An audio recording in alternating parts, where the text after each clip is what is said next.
Bismillahirrahmanirrahim. Assalomu alaykum va rahmatullohi ta'ala va barakatuh.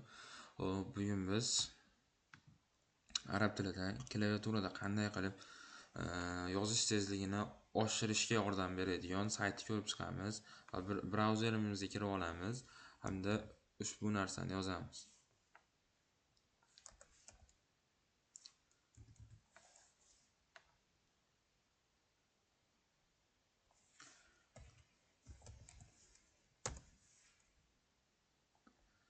Yozganimizdan so'ng bizga mana shu sayt kelib chiqadi. Durusul tobaati boshlang'ich darsda. Mana shu bo'limga kirganimizda bizga yozishni klaviaturamiz qanday holatda bo'lsa, o'shanga qarab yozishni o'rgatadi.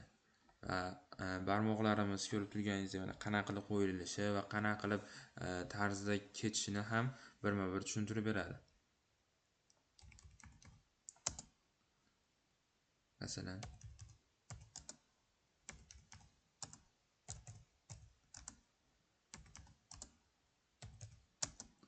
mana shu sayt orqali biz o'zimizni arab tilidagi yozish tezligimizni oshirsak bo'ladi.